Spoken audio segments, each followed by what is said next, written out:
غلتان شاكك إنه الولد اللي ماريسا حامل فيه احتمال يكون من غولي خان، وما عم يعرف كيف يتعامل مع ماريسا. إما كرمال تقدر تطالع شوتاف من السجن تقنع دينيس إنها مريضة بمرض خطير. أولغا بتروح عالضيعة لتشوف فيودور وتخبره إنها بتحب باغدان، بس لما باغدان بيشوف أولغا عم تحكي مع فيودور بيفهم الموضوع بطريقة تانية وبيقرر إنه ما عاد بده يحاكي أولغا أبداً. مانيفا بتجتمع بآنا واسكندر، وآنا بتطلب من مانيفا تساعدها لتقدر تقرر.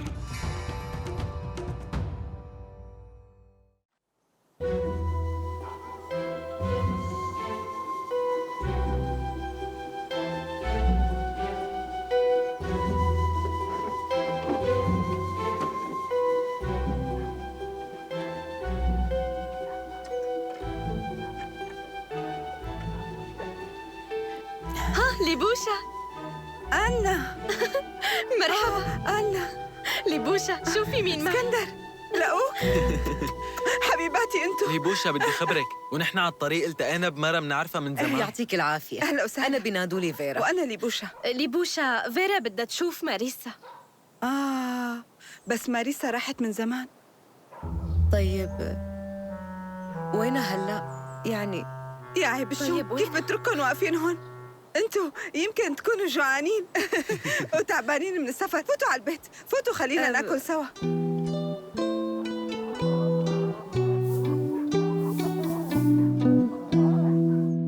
شو بكن؟ شبعتوا بسرعة؟ يسلموا إيديك. لكن رح أعملكن كاسة شاي. إيه؟ يسلموا ليبوشا، الأكل طيب، خليني ساعدك. وهيك يا فيرا، راحت ماريسا وما حدا بيعرف إمتى بترجع. انتوا قرايب يعني؟ أنا كنت جاي لعندها مشان أبقى كم يوم. هي هيك طول عمرها، ما حدا بيعرف شو بيطلع براسها. هلأ ما بعرف وين بروح. ليبوشا بدي أسألك، عندك مانع تقعدي فيرا بهي الفترة عندك؟ لبن ما ترجع ماريسا عبيتها، لأنه أنا وآنا بدنا نرجع على تركيا بأسرع وقت. فيك تضلي، مو مشكلة، البيت كبير وفيك تقعدي معي. شكراً ليبوشا. استنوا، على تركيا؟ شو بده ياخدكن هلأ على تركيا؟ لأنه الطقس هنيك كتير حلو. معك حق، طقس حلو. وغير الطقس شو في شي منيح هنيك؟ ليكن أكسانا وفيودور ما صدقوا إنهم رجعوا عايشين من هنيك. ليبوشا بس أنا لازم أرجع لهنيك، هذا واجبي من يوم اللي خلقت، ماشي؟ شو واجبك؟ إيه واجبي من لما خلقت. ليبوشا، شو؟ أنا قلت لك من قبل إنه اسكندر ابن السلطان التركي. أنا بلا مسحك هلأ، بكفي. طيب ليش مو مصدقتينا؟ هي الحقيقة. وين الحقيقة؟ هو ابن السلطان؟ إيه. لكن شو جاي تعمل عندي؟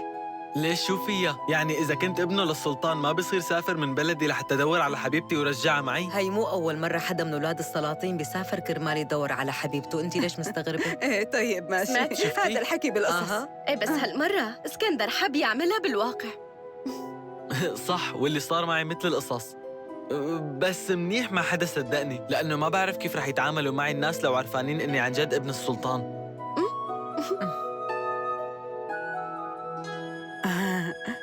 يعني عن جد أنت ابن سلطان؟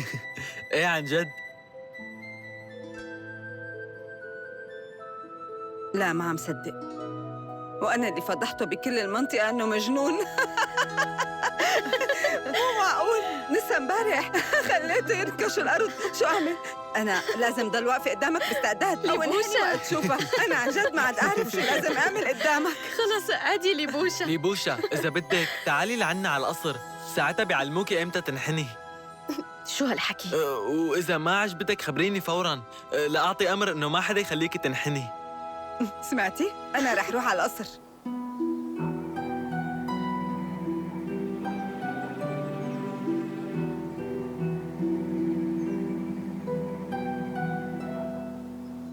والحلاوة التركية عن جد كتير طيبة، بس اللي بالقصر ما بحبها. طيب الحلاوة.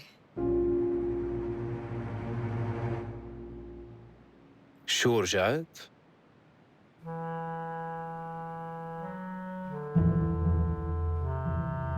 قوم لنروح. أعمل لك قوم لنروح. لوين بدك ترجع تاخده هلا؟ هو بيعرف لوين. فيودور لو سمحت خلينا ننسى مشاكل الماضي. مثل مو شايف بعينك أنا لقيت عروستي. لأنه ما عنا شباب وبناتنا ناطرين واحد مثلك. امشي معي أعمل لك. شبك فايت لهون عم تعيط؟ انت جاي تعملنا مشاكل؟ شو قصدك؟ انت بتعرف مع مين عم تحكي؟ هذا امير تركي. إيه لا تتحمسي كتير كرماله. ما بيهمني لو شو ما كان، هو تركي وهربان. بتقوم ولا بيجي بعومك بالغصب؟ اسمعني، هذا بيكون ابن السلطان. وقت كنت بالحرم لك. وين؟ بالحرم لك، أنا كنت هنيك قاعدة مشان رضع الولد. امشي قدامي. راجع لك أنت. يا ويلي. هلا أنت لوين رايحة؟ استناني. أنا لا أنا تتدخلي لوين بيناتهم. رايحة؟ أنا استني يستفلوا جاي مع بعض. معك. استنى، أنا كبيرة، اتركها لحالها. اسمعي لا شوي تتدخل أنت. ليبوشا. فيودور، ليش وقفتي؟ تعالي خبريني عن الحرم ليك. طيب أنا من الأول بدي خبرك، صدقني ما يلا لحق. تعالي. أكسانا، الحقيني على البيت. هاد شو صاير له؟ أنا الحق علي، ما كان لازم أحكي له شي عن الحرم لك هلا. انتي قلتي انك كنتي عم ترضعي الولد. شو فكرتي رح يصدقني؟ طيب خليني روح معك يمكن يصدقنا. لا، هلا بيفكر إنه جبتك معي لحتى تغطي على اللي عملته هني. ايه لانه عامله شي نحن غلط. كنا متفقين ما نجيب سيرة تركيا ابنه، طيب بتعرفي شو؟ لازم تحكي له كل شي احسن ما يفكر على كيفه. على أساس ما بتعرفي كلمة حرم لك شلون بيفهموها هون. الموت أهون عليهم من هي الكلمة. انتي احكي له القصه من اولها، كيف اخذنا محمد وشو صار. مشان يدور عليه ويقتله وينحبس. ناقصني انا كنت خلص هلا اتركيني، بدي روح نحكي بخاطرك.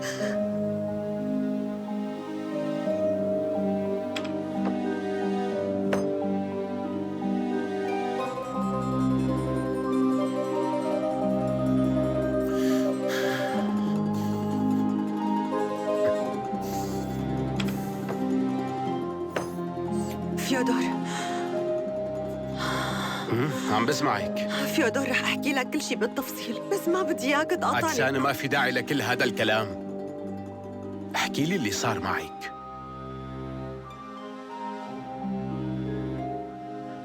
أكسانة نحن في بيناتنا اتفاق وما في داعي للكذب.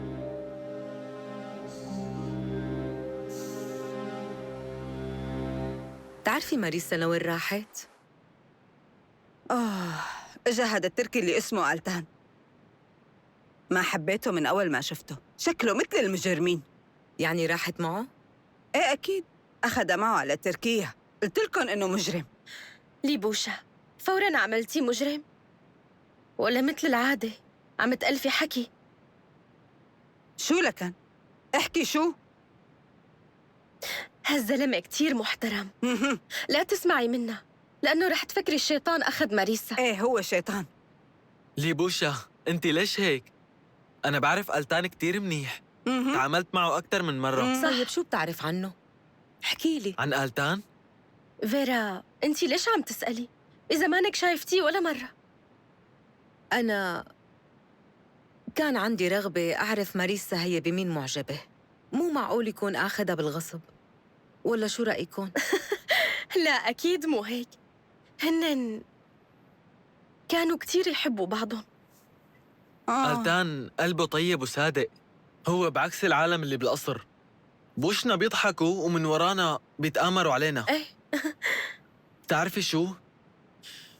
وقت خطفوا أنا وهربوا هو أول واحد اتطوع ليساعدها. ما بعرف إذا بدي صدق اللي عم تحكوه ولا اللي شفته بعيني. من كل عقلكم هو كان يحبها؟ مين اللي قالكم إنه كانوا يحبوا بعض؟ شكلك ما بتعرفي إنه هو مرة أخذها معه بالقوة، لكن وقتها ربط لها إيديها بالحبلة وزتها ورا على الحصان. كيف بدي صدق إنه كان يحبها؟ قولوا لي كيف؟ ليش عم تخوفيها منه؟ ليبوشا أنا بأكد لك إذا ألتان بيصير السلطان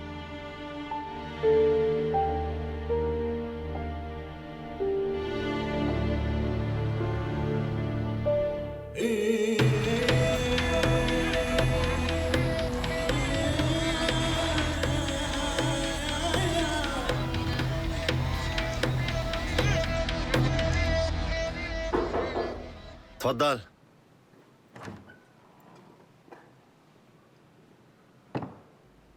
ألتان باشا، أنا جيت مشان أحكي أنا وياك بخصوص موضوع ابن حارس الحدود. أنا عندي علم بكل القصة. وبشو عندك علم يا رشيد باشا؟ كل شيء. أنا مقدر اللي حاسس فيه، بس اسمح لي انصحك بصفتي الصدر الأعظم للدولة. تفضل عم بسمعك. ما تهتم بالمشاعر، فكر مثل ما بيفكروا رجال الدولة. إذا كنت أنت أبوه لهالولد ولا قولي خان، راح يكون له حق بالعرش، خصوصي إنه ما بنعرف شو مخبي لك المستقبل. انت شو بتقصد بهالحكي؟ يمكن ما يصير عندك وريث للحكم غيره.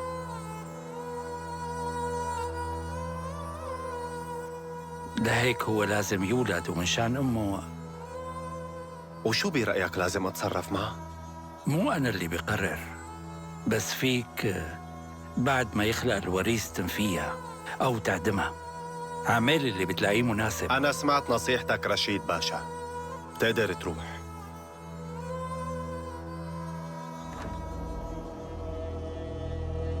سمعت الكلام؟ إذا بدك اعتبرني أطرش. مو هالمرة. خبرني، شو بيعملوا بالمرة الخاينة بروسيا؟ على الأغلب بيجلدوه ولوقت طويل، وبيقلعوها من الضيعة، وإذا كان في ولد من ورا الشي اللي عملته ما بيخلوها تجيبه. ليش بقى؟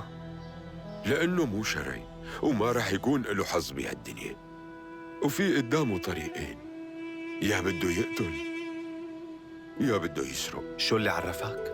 لأنه هاي قصتي. أمي غلطت بزماناتها، وشوف وين صرت اليوم.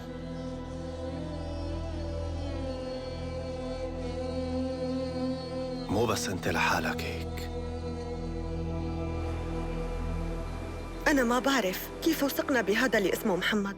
يمكن لأنه بالأول كان زلمة كتير محترم، بس أنا خبرتك من الأول إني رح دور على الولد بتركيا،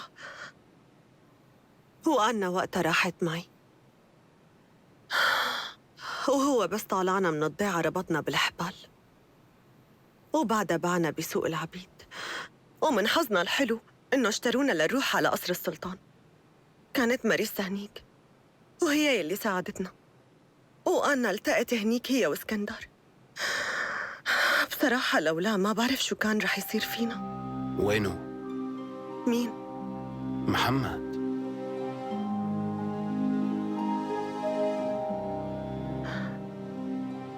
فيد، أنا رجعت على البيت. هلأ كل شي خلص، لا تعمل مشاكل. هو كمان باعني بسوق العبيد. وين آخر مرة التقيتي فيه؟ قلي لي هون ولا وين؟ أكسانة جاوبيني. كان قاعد بالمطحنة، بس وين بيكون هلأ ما بعرف. فيودور وين رايح؟ استنى، الشرطة عم تدور عليه. طول بالك شوي، ما رح خليك تروح. لا تعلي صوتك، هلا بتفيقي الولاد. ما في تروح. أكسانة،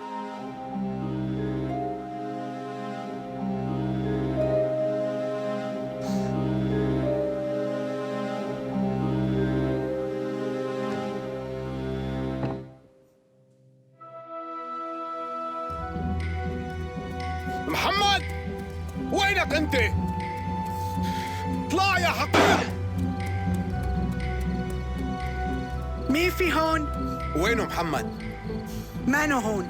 ليش عم بتقوس بالليل وتخوفنا؟ إذا هلأ بنزل عن حصاني رح لاقيه تحت الأرض. ايه هي البيت قدامك، دور فيه قد ما بدك. مانو هون. وينه؟ راح وما قال لي لوين. خبريه إنه فيودر سوتنيك عم يدور عليه.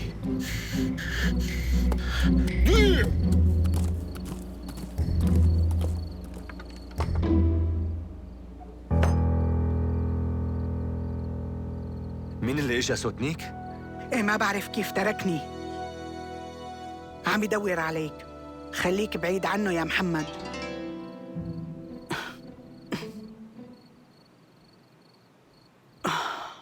شو مفكرتيني خايف منه؟ ليش ما خليتيني اطلع؟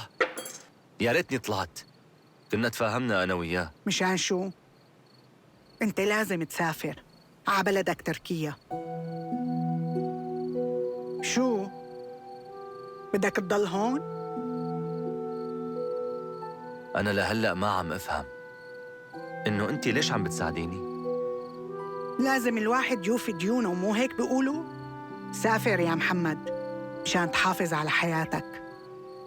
مو سائل عن حياتي وماني خايف من سوتنيك، بس مليت من كل شي هون. اشتقت لشوف الشمس. إيه لك نسافر؟ بس لتخلصي عمار المستودع بعطيكي شوية مصاري، ومن بعدها ما بقى تشوفيني هون. ويمكن رح لاقي ماريسا، أكيد هي بتكون هنيك.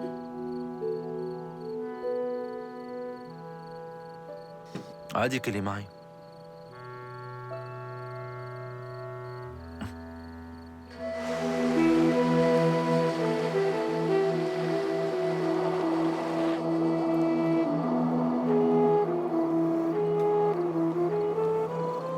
بتمنى تكون ماريسا خانم مرتاحة بالقعدة عنا. المكان مثل الجنة. شو الشيء الحلو اللي هون؟ ما بتعملوا شيء غير الأكل والنوم وتضييع الوقت. فهمت عليكي. انت بدك شي يسليكي. فيني اقترح عليكي شغلة تانية. روحي قعدي عندي بالبيت. يعني أنت اللي رح تسليني؟ ايه رح حاول. بجوز الحلويات اللي عندك أطيب. ليش هيك عم تحكي؟ في عنا شغلات بتسلي أكتر.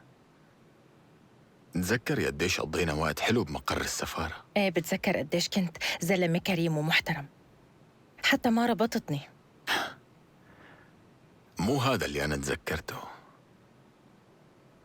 وقت ركبنا الخيل وحضرنا حفل مميز.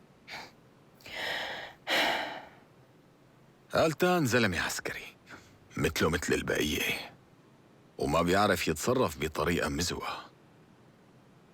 حبسك بقلب الغرفة وسكر عليك الباب، وناطر ليشوف امتى رح تتمردي. مو جاي على بالك تطلعي تشمي هوا وتحسي بالحرية؟ الحرية أهم شي عندي، وما بتنشرى بالمصاري. انتي مو فهماني الحياة صح. بالمصاري بتشتري كل شي. أنا في عندي حصان عربي ما في أحسن منه. دفعت حقه حوالي 3 كيلو ذهب. إذا بتساعديني لبيعه لهالحصان، وبالمقابل بتاخدي حريتك. ناوي تبدلني بهذا الحصان؟ بس هو ما حصان عادي. يعني هلأ أنت رح تقدر تاخدني لعندك؟ ايه أكيد يا روحي. لكن شو ناطر لهلأ؟ يلا روح ونفذ.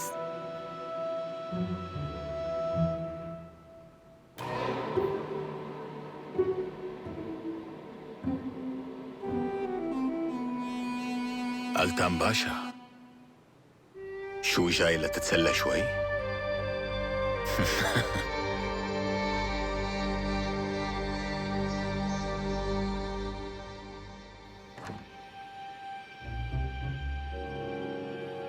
آلتان؟ فوت اقعد.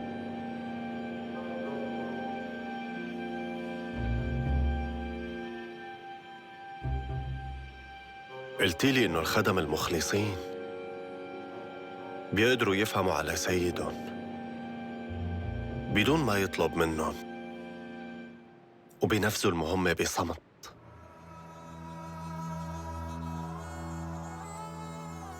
أنا ما عاد بدي أشوف وشها. وحدة مثلها ما عاد تعني لي.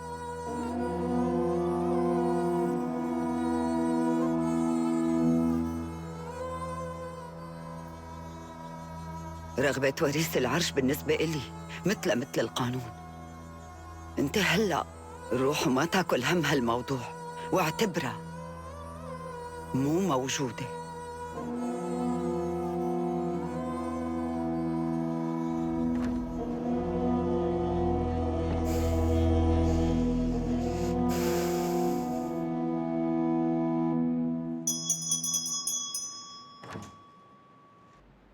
روح ابعت لي الدكتورة إيما.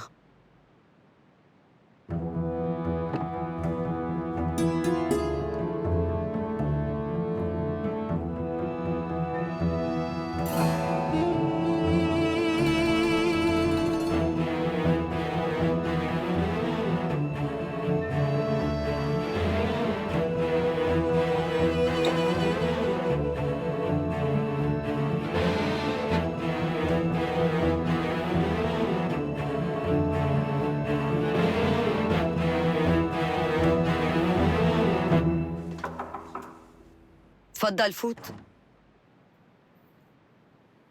حضرتك طلبتيني؟ ايه، تاخدي هذا الدواء لماريسا، وبتفهميها انه هذا الدواء ضروري تاخده مشان صحتها، وبتخليها تاخده فوراً قدام عيونك.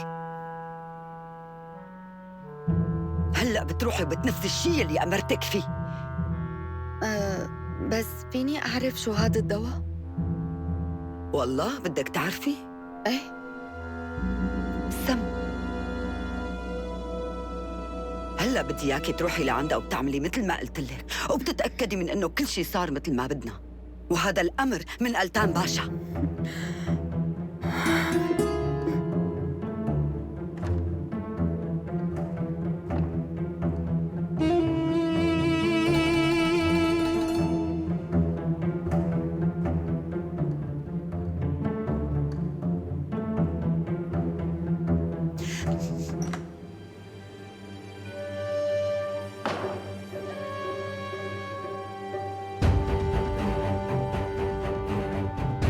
نيل،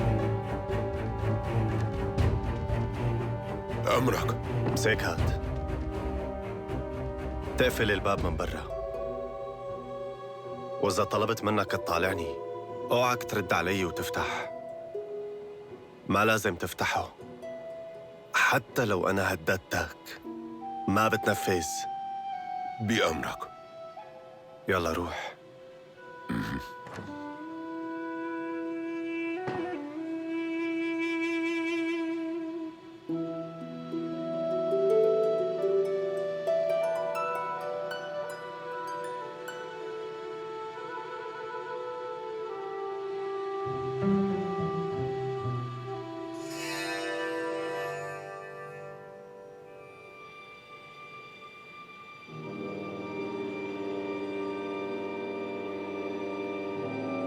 مولاي السلطان، بترجاك تتدخل لتساعدني. كيف؟ مو أنا ميت؟ طيب خلص، لازم تكشف كل شيء. صار لازم حضرتك تطلع قدام الكل. انت شايف بعينك شو عم بيصير، وانا ما بقدر اعطي السم لحدا. رح أضطر أقعد على العرش إذا بدي أكشف حالي مرة تانية. بدي أرجع مرة تانية للمؤامرات. أنا ما عاد عندي القدرة أتحمل كل هذا الشيء.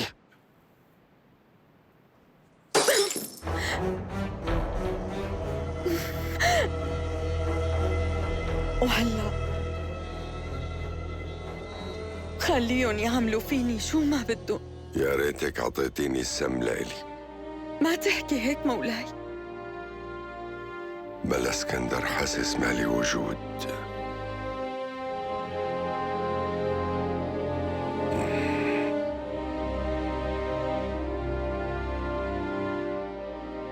وهلا انت شو ناوية تعملي؟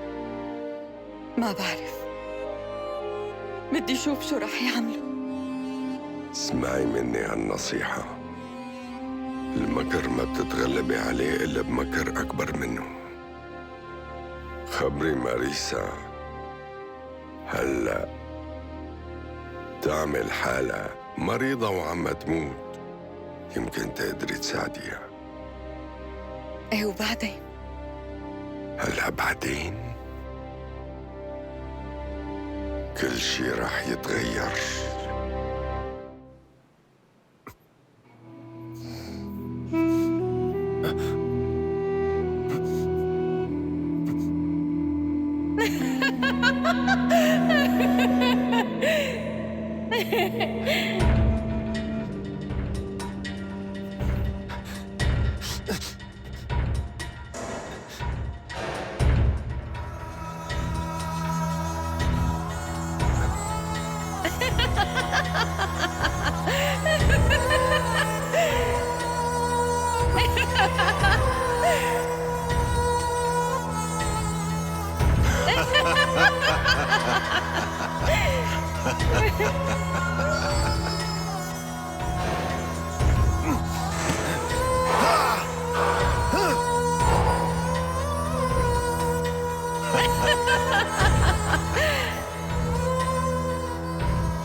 نيل افتح لي، افتح لي، بيأمر مني افتح الباب بسرعة.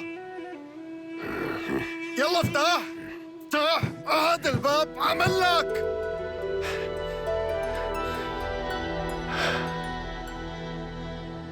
نيل، نيل عم تسمعني؟ عم اسمعك. نيل بترجاك افتح لي عالسريع. لا ما بقدر، أنا عم نفذ اللي أمرتني فيه.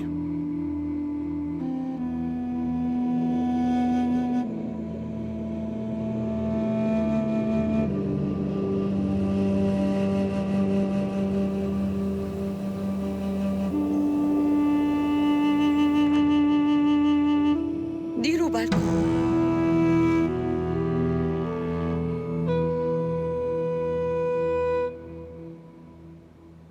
خدوها بسرعة على الحجر الصحي.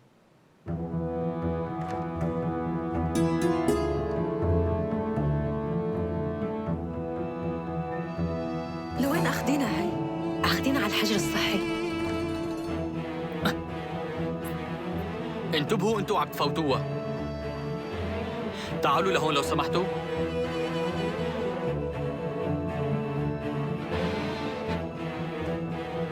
ايه هون، يلا على عمالك. خلص انتوا فيكم تروحوا.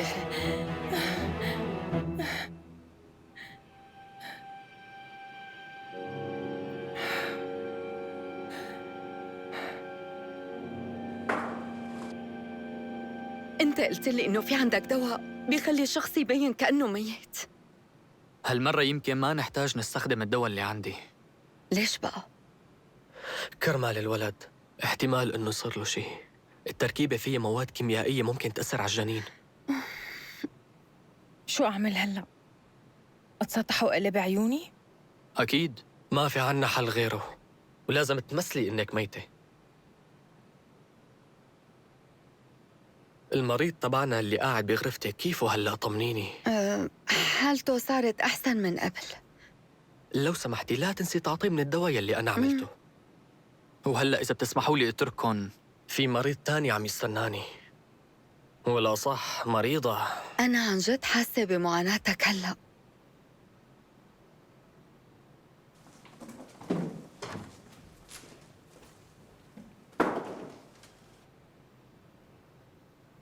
ومين اللي عندك بالغرفة؟ عفواً شو قلتي؟ مو قال مريض بغرفتك؟ المريض ما في شي مهم. ما هي فارة فاتت وقعدت عندي بالغرفة وأنا هلأ عم ربيها. الفارة مريضة؟ حتى الفيران كمان بيمرضوا. معقول هالشي؟ ايه أكيد. انتي هلأ نامي وأنا رح أروح بلا ما يفوت حدا فجأة. حلوين انتي والدكتور.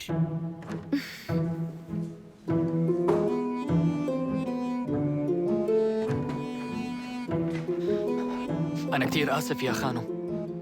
أنت ليش عم تتأخر؟ ما كان قصدي أتأخر، بس جابولي من الحرم لك مرة حالتها كتير تعبانة. شو صاير معه؟ شكلها متسممة. متسممة؟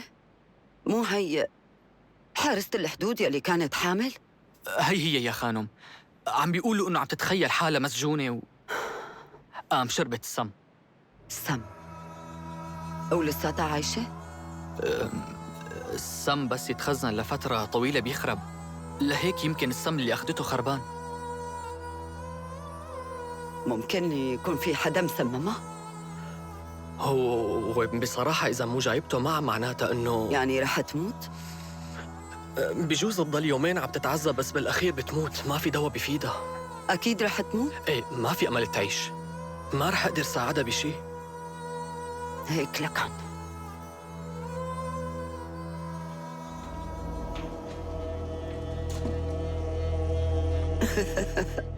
يعني حسب حكيك إنه كل سموم ممكن تخرب. هلأ لازم انتبه إنه السم اللي بدي استعمله يكون تازة. كل شي في له عمر. ما عدا السحر اللي عند حضرتك يا أخانم، رح يضل منور لسنين طويلة. بقدر اطلب من حضرتك تاخدي هذا الدواء؟ دير بالك، هذا الحكي فيه له عواقب. على فكرة إذا أنا بتسمم رح يعدموا كل واحد فات من شهر على غرفتي، وأنت أول واحد. لا، مستحيل يخطر على بالي فكرة إني أقتل حدا، وهذا اللي أعطيتك إياه. تقتل حدا؟ مساواة مع أخي؟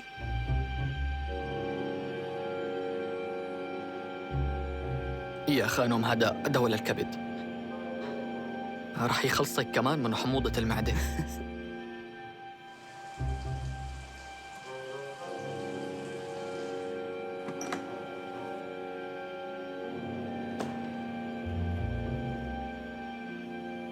شو وينه الباشا هلأ؟ الباشا بغرفته. بتخليني فوت؟ قالتان باشا أمرني ما أفتح الباب قبل الصبح. ليكنا صرنا الصبح.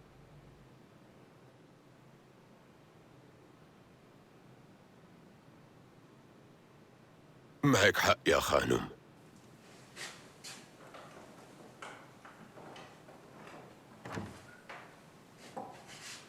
تفضلي. أنت ما في منك، مع إنه طبعك قاسي بس مطيع. قلتان باشا كتير توفق فيك.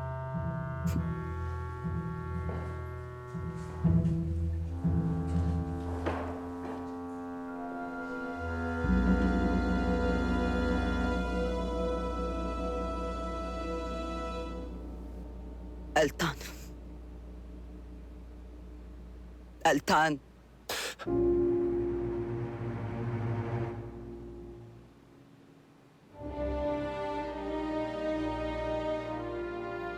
شو صار؟ كل شي انتهى؟ رح تضل عم تتعذب شغلة يومين ثلاثة، بعدين رح تموت ويمشي الحال. لساتها عايشة لهلا؟ ما فينا نقول عن اللي عم تعيشه حياة. خبروني الدكاترة إنهم ما بيقدروا يساعدوها، وبدها تعاني لتموت. لازم شوفها ضروري. ليش بدك تشوفها؟ ما رح يطلع بإيدك تعمل لها شي. مشان هيك لا تتعذب، خليك. أنا كان لازم خبرك خبر حلو عرفته بالصدفة. نحن كنا على الفاضي عم نشك بغولي خان ونفكر إنه هذا الولد بيكون ابنه، بس كل هالحكي كان غلط.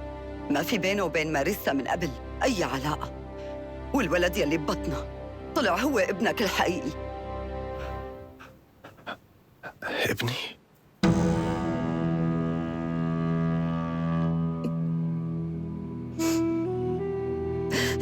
وهلأ الجنين يعني هو أكتر شي بيتأثر باللي عم بيصير مع أمه، بس هلأ ما رح تقدر تعمل له شي.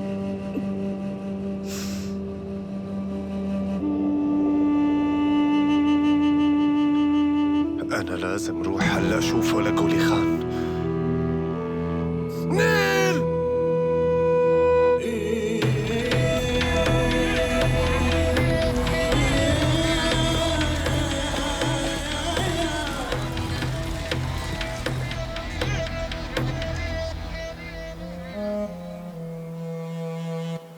معقول ما بتعرف ليش هيك أنا عملت معك؟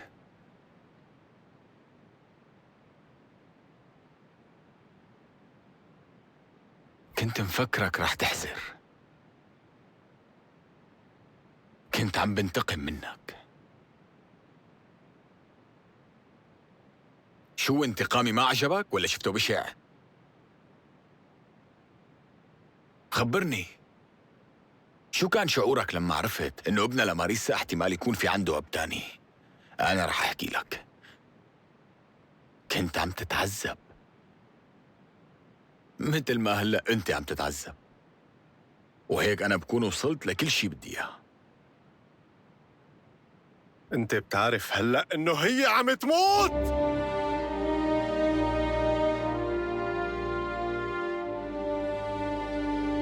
لا، شو القصة؟ لأنه هي أخذت سم، وخلال يومين هي رح تكون ميتة، ويمكن حتى بعد كم ساعة من هلأ. كيف؟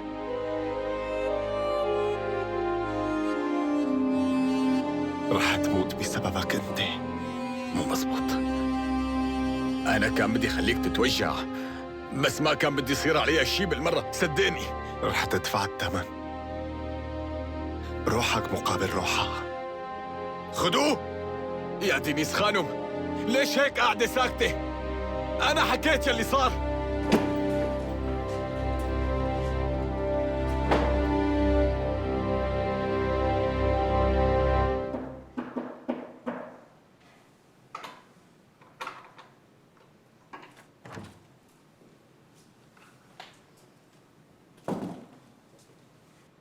شو؟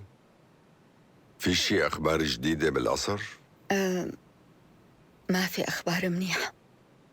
ألتان بيك اليوم قرر إنه يعدم أخوه. غولي خان؟ أوه، شكلها رح ترجع موضة أيام زمان. شو معنى هالحكي مولاي؟ زمان كان يصير هيك، الأخ قتل أخوه والابن قتل أبوه، صراع السلطة ما رحم حدا. أسوأ مرحلة بتاريخنا. حضرتك ما غلطت لما قررت تحط ألتان باشا وريث للعرش؟ أنت مو واثقة فيه؟ هو صاير كتير قاسي. لا، لما حطيته ما كنت غلطان.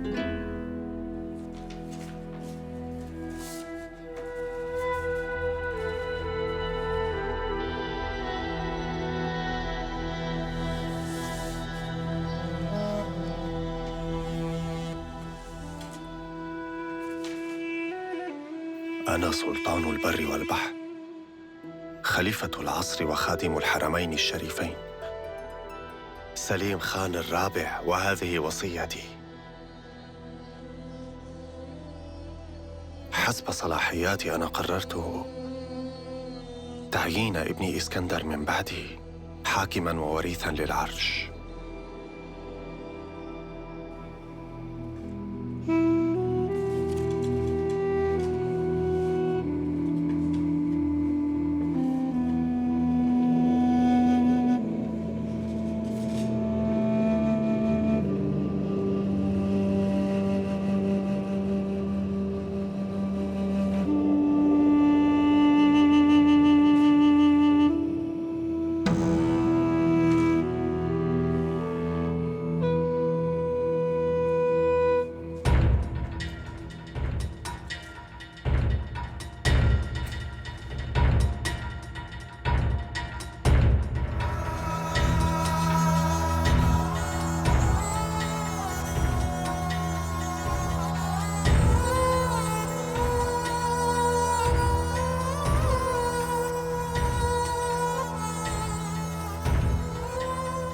هاي الدوامة مستحيل تنحل بسنين، واللي بيجي من رماد لازم يرجع للرماد. ما حدا فاضي لكل هالمشاكل، لهيك لازم انهيها.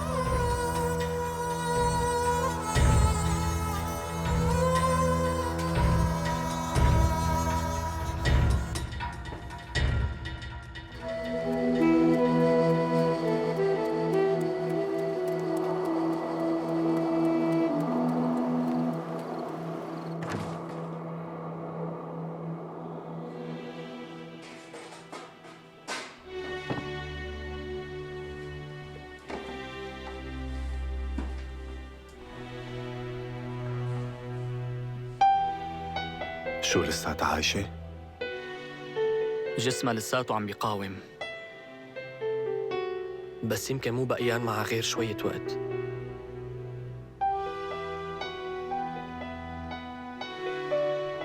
تركنا شوي لحالنا.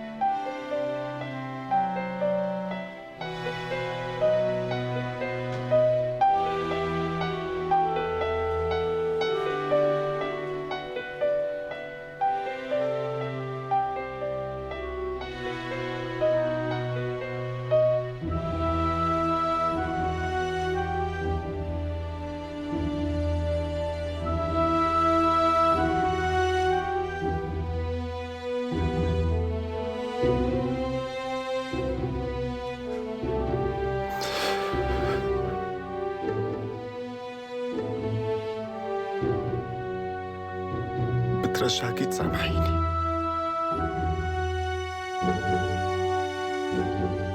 يا ريت لو كان فيني رجع الزمن.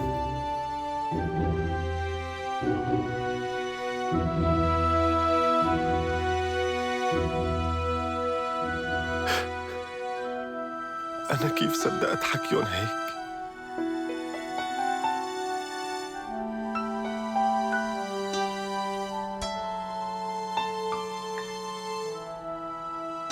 بتعرفي إنه أنا اللي أمرتهم يحطوا لك السم؟